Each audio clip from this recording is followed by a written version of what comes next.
Good morning and welcome to the Unitarian Society of Germantown. My name is Margaret Thompson, and my pronouns are she and her. We are a Unitarian Universalist congregation united in a common purpose to make love real in our lives and in the world.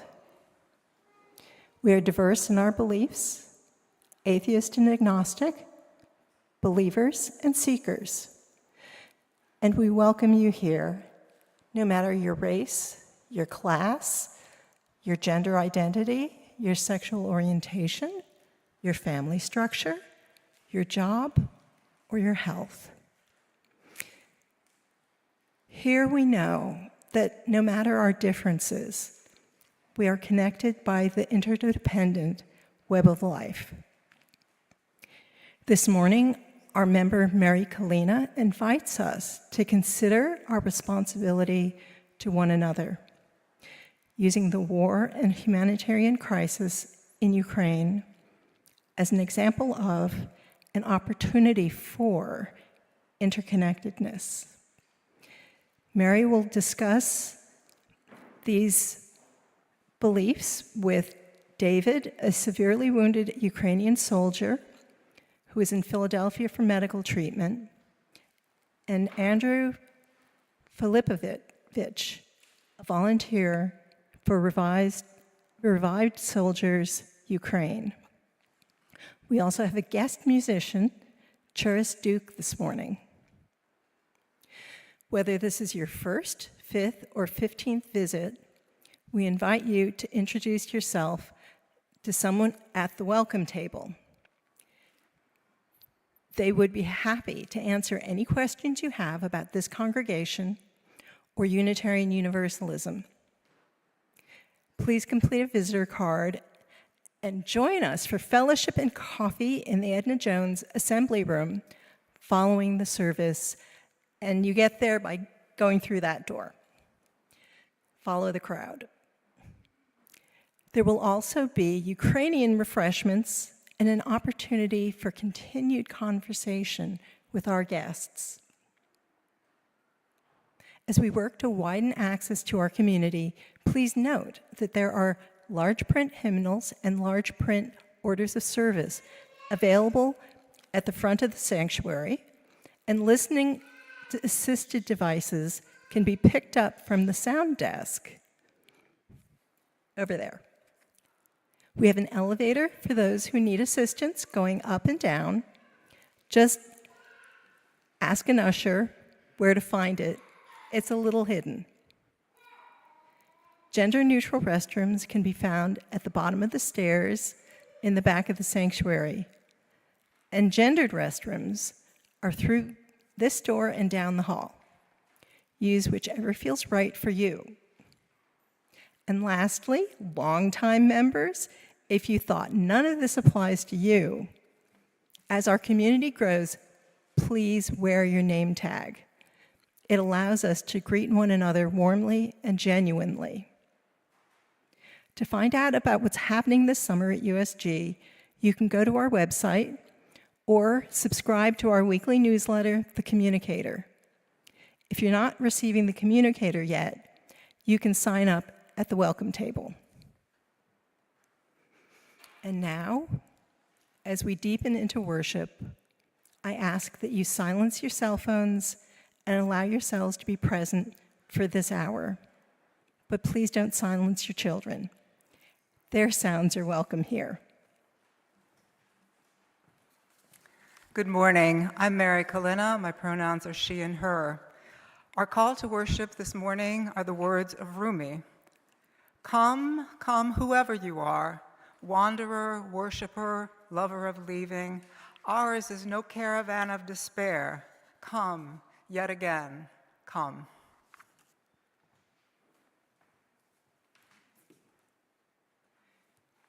Please join me in reading the words printed in your order of service as Caitlin lights the chalice.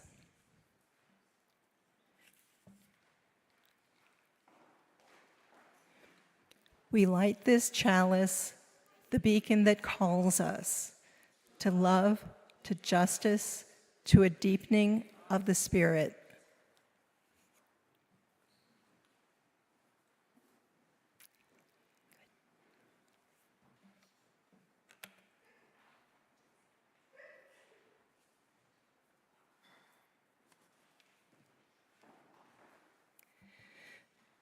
Please rise and body your spirit for our first hymn. This is our song, number 159 in the hardcover hymnal.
Many of you are familiar with offerings to God.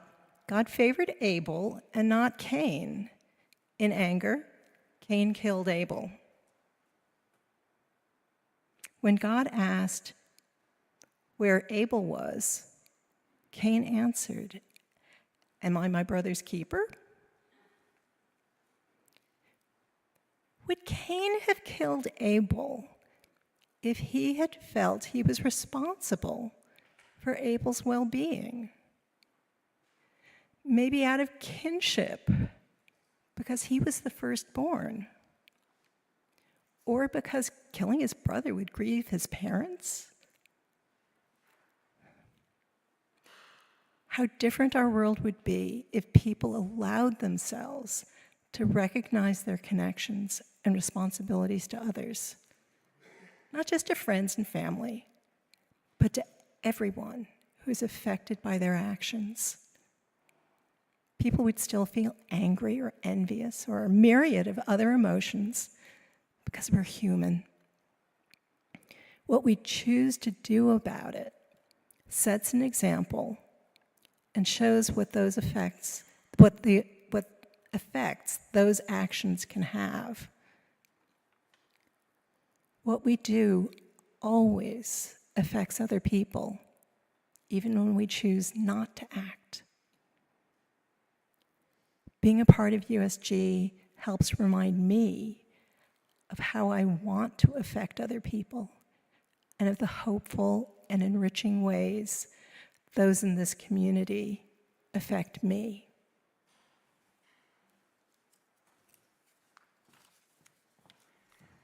Today's reading is from a Ukrainian dictionary of war, compiled by contemporary Ukrainian poet Ostap Slivinsky. In this entry, a woman named Masha defines the word joy. Here I am often asked, where does my joy come from? Why am I happy? Sometimes these questions come with a grain of reproach, and with good reason, because in all reality, I have nothing and no one left, except my little Sashka. But when I realized this, it was like a revelation. They've already taken everything from me. Why should I also let them steal my days? And I stopped thinking, just a little more patience and we'll win and life will start again.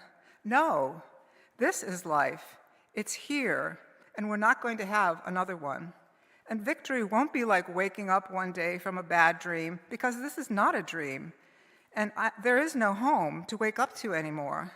And so I made this resolution. I will do everything I can for victory, but I will not give them a single day. There won't be one day of wallowing on the ground and suffering. I will rejoice just to spite them.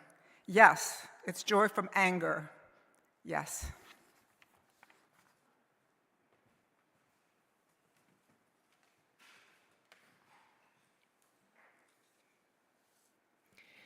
At this time, we invite you to contribute your joys and sorrows to the bowls of water at the front of the sanctuary. Choose a smooth stone or a pebble and place it in the water to absorb your pain or to ripple out with your joy. Charas will play as we process.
Mary will place a pebble for Lynn Kalish.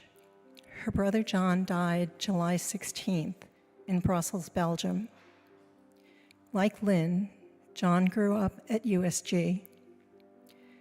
Lynn is helping John's wife and children make arrangements for his funeral in Washington, D.C. in September. We hold them all in our hearts.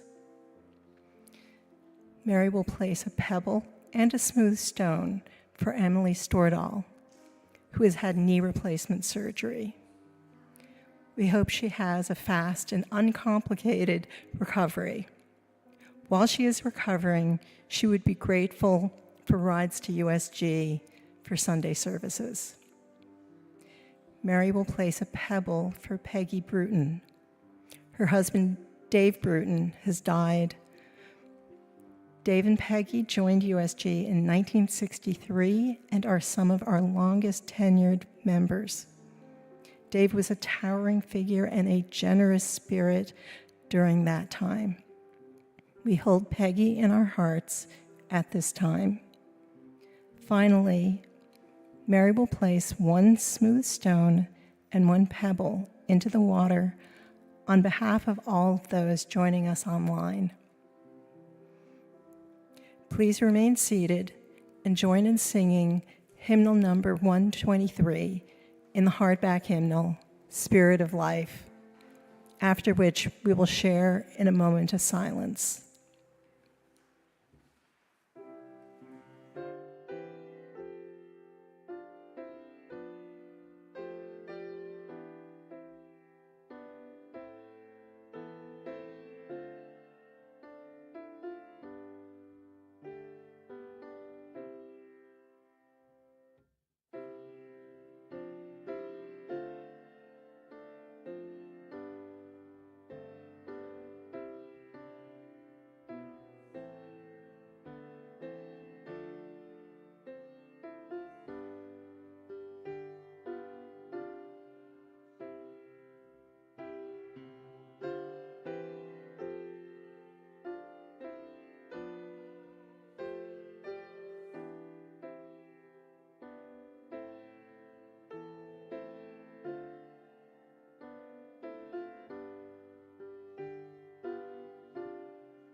Today's prayer is a poem by the Ukrainian writer and activist Victoria Amelina written on February 24th, 2022, the first day of the Russian invasion. Victoria became a war crimes researcher with a special focus on interviewing women. On June 27th, 2023, she was in a restaurant hit by a missile during the Russian attack on Kramatorsk and died on July 1st. Victoria was 37 years old. The poem is Prayer for Freedom. Not to fear neither fire, nor sword, nor serpent, nor its hiss in the sky. Not to forget neither faces, nor names, nor the country, nor the feeling of it in the clump of earth as it hits the coffin of the beloved. Not to die neither for tenderness, nor for love, nor for a human being, nor its reflection in the eyes of the enemy, dead and alive, but if necessary, with the flesh for our freedom.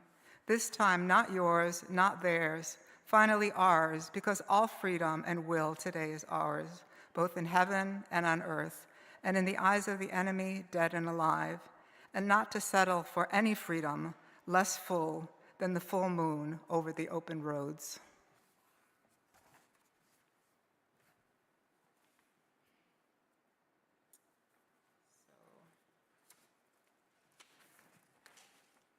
Good morning.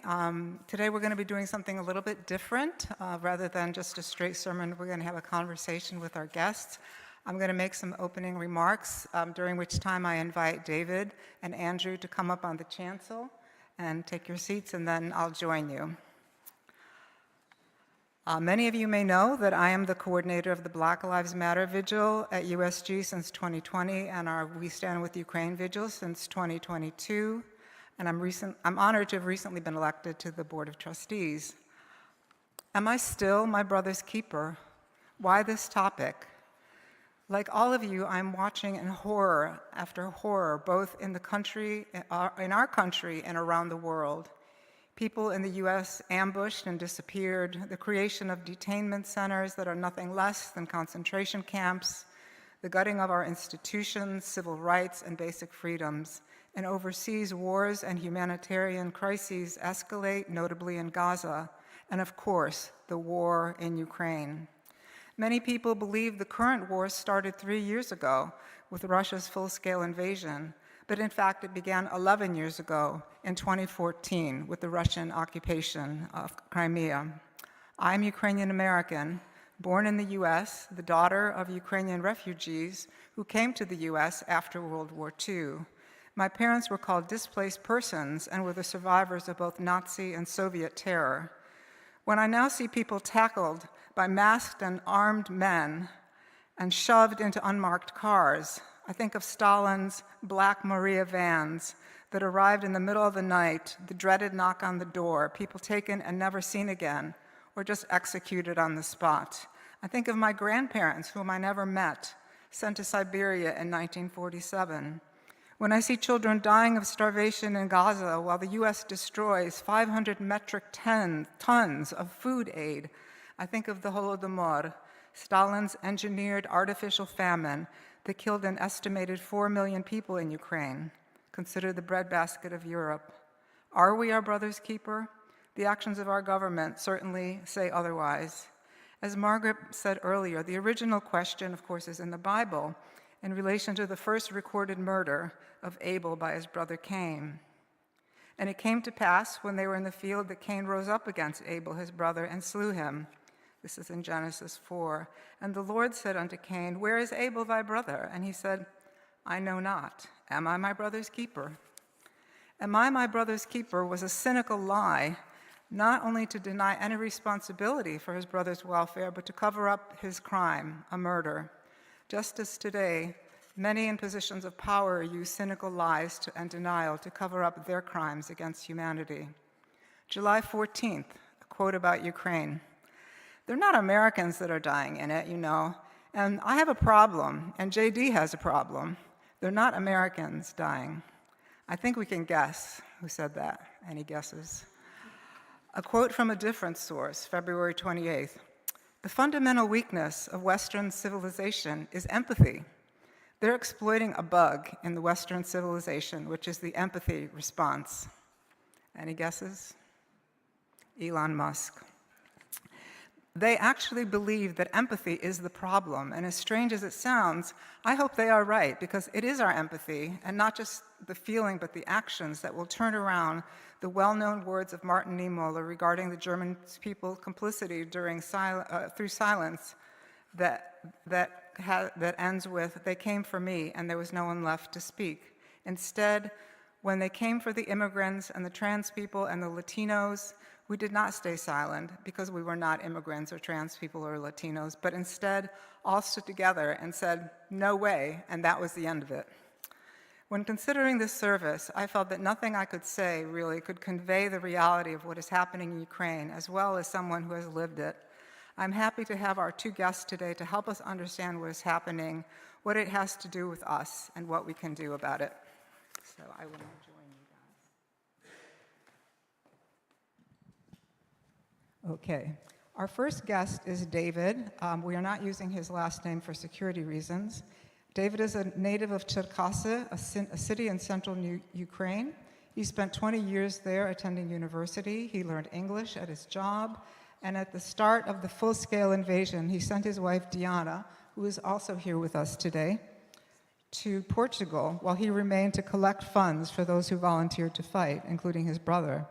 In 2024, David volunteered for military service and was severely wounded, losing his hands and one eye, and suffering hearing loss and diminished vision in the other eye. He was treated in Ukraine for 6 months and has been in the U.S. for the last 2.5. Andrew Filipovich was brought to the U.S. as a child 70 years ago by his parents, who were fleeing Ukraine from advancing Soviet-Russian terror during World War II. He's a graduate of Duke and Georgetown and retired from the practice of law. Since early 2024, he's been a volunteer with Revived Soldiers Ukraine, taking the heroes to medical appointments, surgeries, and recreational activities. He's fluent in Ukrainian and just returned from a trip to Ukraine with his wife, Christine, who is also here today. Christine and Andrew are both regulars at our We Stand with Ukraine vigil on Friday nights. So I'm going to start with you, David. First of all, thank you so much for being with us this morning, and thank you so much for your service and sacrifice. Words cannot express the depth of feeling and gratitude. David, can you tell us something about your life before the war? What is your background? What were you doing before the war? And what were your plans?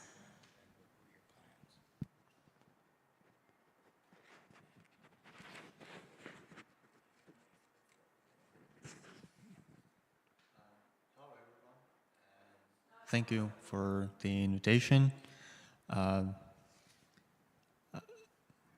Sorry for my English. That's what I say it first. And I couldn't really hear much, but as Andrew said, you want to ask me about like my life before the war, right? Yes. Yeah. So I was working in IT. And me and my wife, we are married for about 8 years. Don't quote me on that. And we are living in Lviv. It's a western part of Ukraine. And we had like a wonderful life there. And now we have like 2 dogs, our own house, and really our life was blessed by God before the war came. Can you tell us about your military service and how you came to be injured?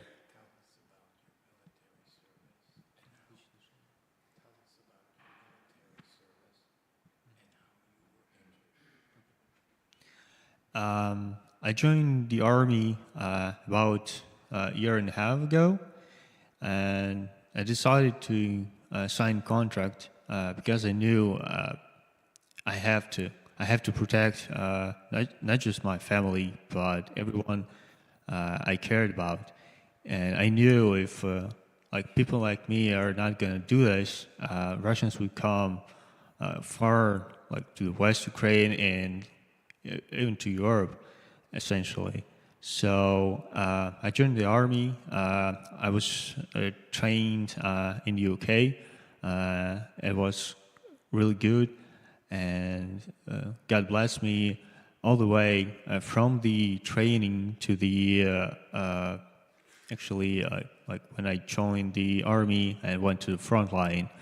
My specialization was a drone pilot, and it's really hard to express how much you can like how fast you can realize that everything that you care can be like gone, because when you're in coming to the Eastern Europe, Ukraine right now, you will see a lot of damaged houses, not so much people on the streets, and a lot of military like vehicles. That's not how city is supposed to look. And quite often I had to go to front line. I have a like schedule, like 3 days on deployment and 3 days like back to like our like location. And a lot of guys actually staying on the front lines way longer than we do, because I'm not the infantry. And some of our infantry guys, they staying for like not just like a week or two, sometimes it's 30 days. And it's really not possible to imagine even how hard it is to stay for all months in a single like smaller dugout when the enemy is trying to attack you every morning.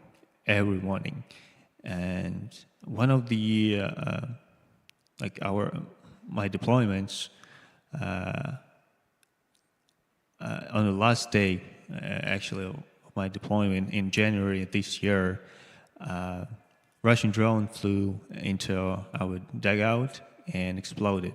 And unfortunately, we had also a propane tank inside because it was winter, it was quite cold, and it not just the drone exploded, but also a propane tank. So I lost one arm, and right arm also not really functioning properly because I don't have fingers there. And I lost also my right eye, and I barely can see on left eye. And as you can tell, probably I don't hear as well. So it was really hard time for like all Ukrainian soldiers out on the front line there.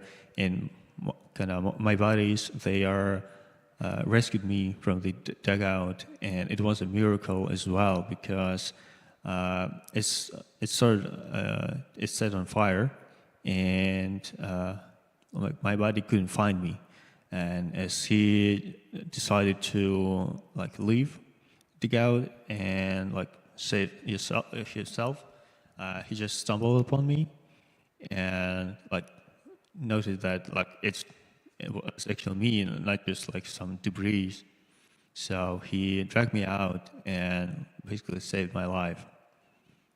Thank you for sharing that.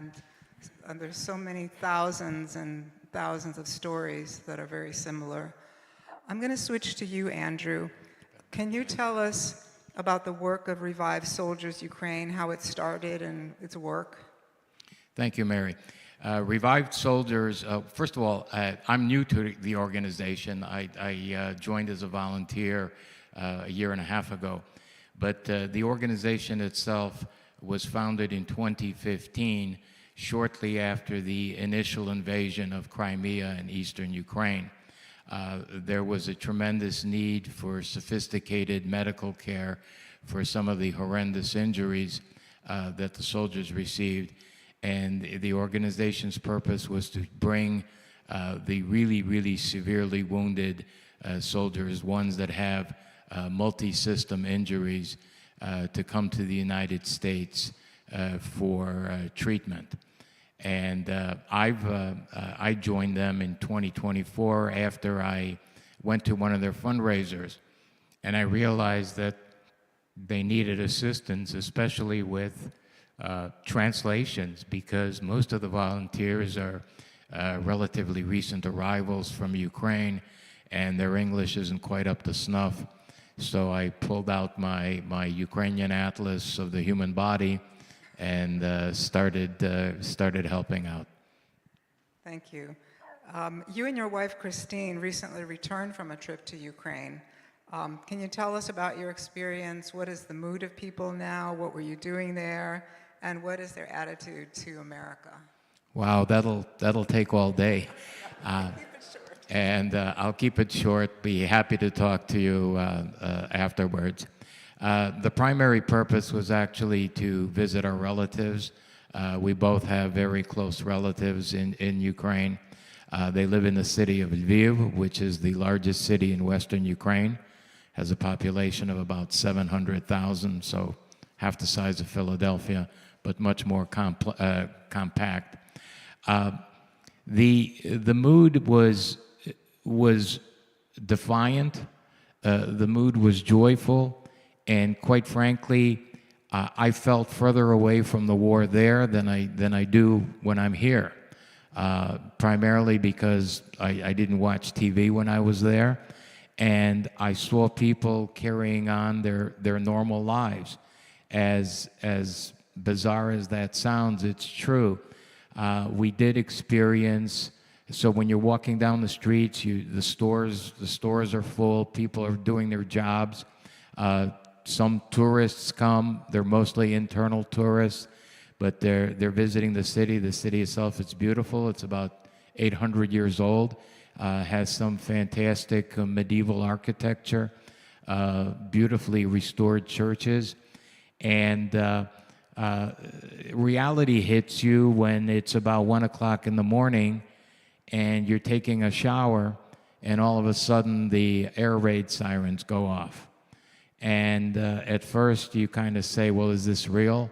And then you realize it is, so you go into a shelter and you sit there. And we were at Christine's cousin's house, and the shelter is basically a rudimentary basement with brick walls, and there's a picture of the guardian angel. And it's scary, but you get over it. And the second and third time you hear that, you don't really pay attention, except you need to, because the day after we left, the city got bombed, and people were killed. So, but life goes on. Thank you. I'm going to come back to you, David. What would you like Americans to know, the most important thing about Ukraine and the war? What would you like Americans to know the most about the war and about Ukraine? Yeah, just give me 1 second to think. That's okay. It's quite a tough question, actually. It is. And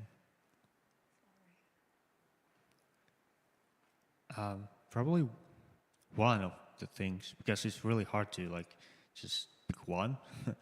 But one of the things I wish people understood, that war is still continuing.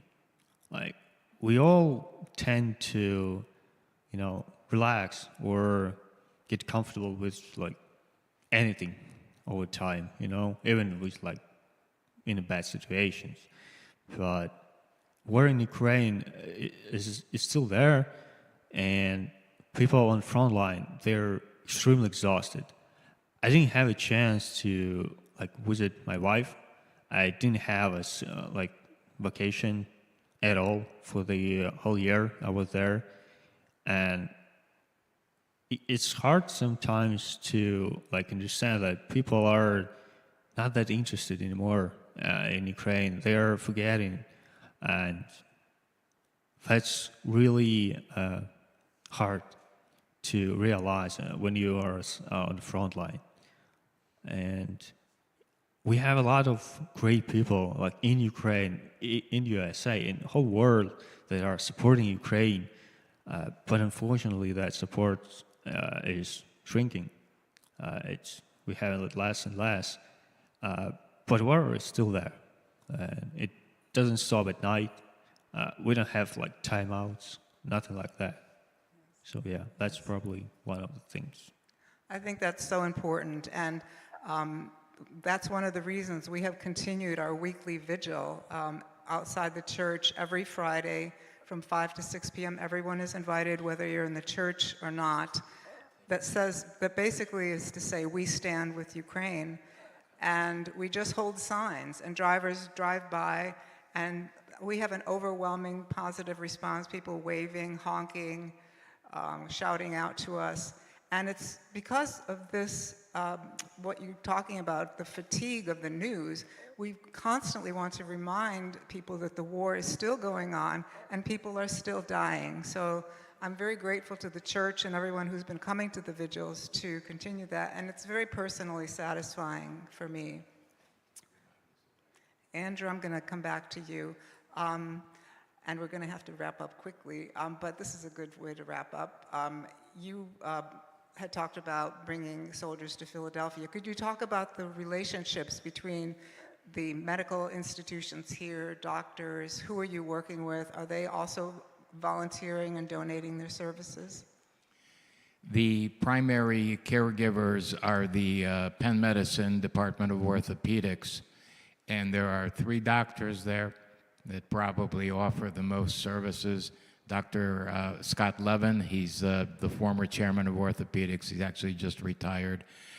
Dr. Jean-Claude D'Alarand, and Dr. Kovac and Dr. Potter. Now, Dr. Levin and Dr. Kovac have been to Ukraine any number of times. They go there to perform surgeries and also to train some of the physicians there. And we also deal with Wills Eye Hospital. There are several physicians there who provide services through the corneal and retinal services. And a lot of these services are donated, and Penn Medicine and Wills Eye Hospital pick up the costs, which are significant. I can tell you for a fact, I saw a billing from Penn Medicine that was $1,260,000, and the bottom line, you know, you've always seen bills, right? It says patient pay 0. So they've been very generous in their support of these efforts. Great, thank you. I think we're coming to the end of this part of our service. I want to thank you both so much for coming. David, thank you so much for your service, and we wish you all the best in your recovery and your time in Philadelphia.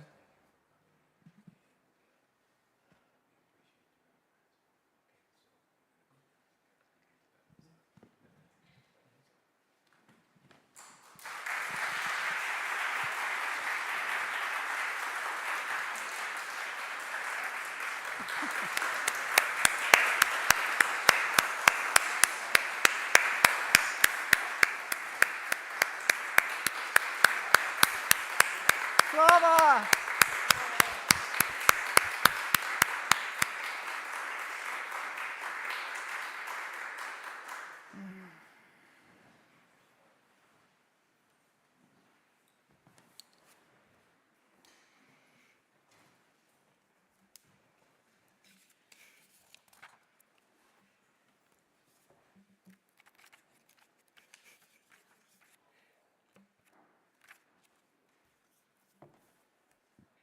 Please rise and body your spirit for Lean on Me, hymn 1021, in the soft cover hymnal.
This morning, we share our offering with Revived Soldiers Ukraine, which, as Andrew was describing, assists severely wounded soldiers, has been assisting severely wounded soldiers since 2014.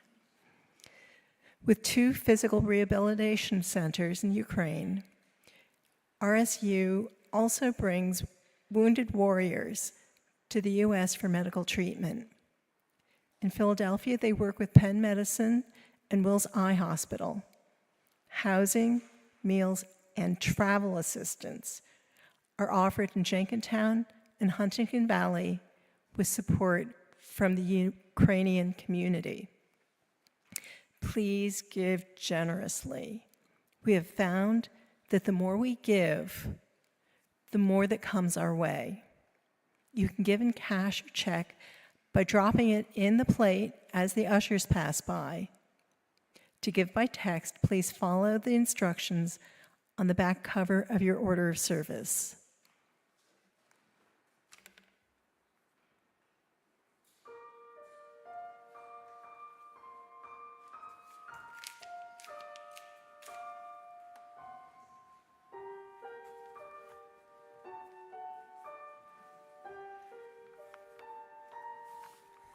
If you'd like to rise for the national anthem, you're more than welcome.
Heroям слава.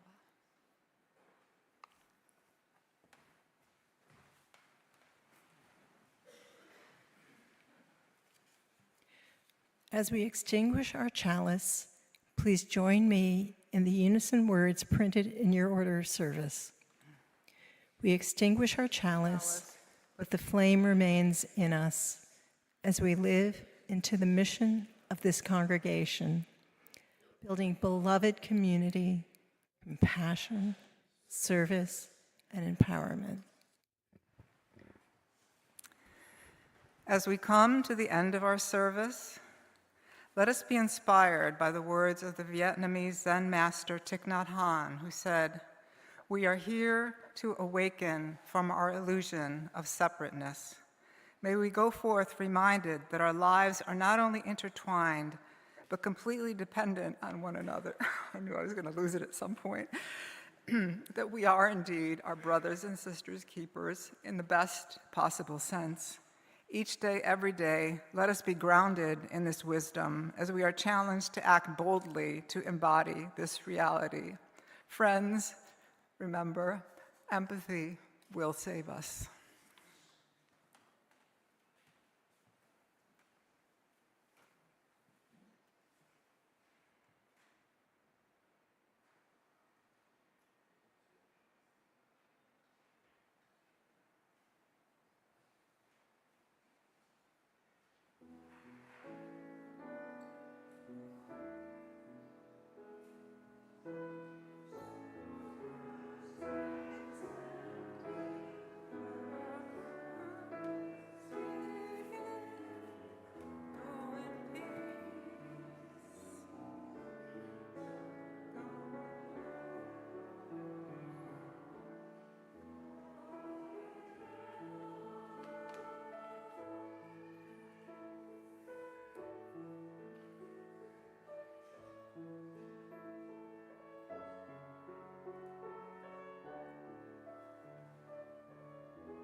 That's it, folks.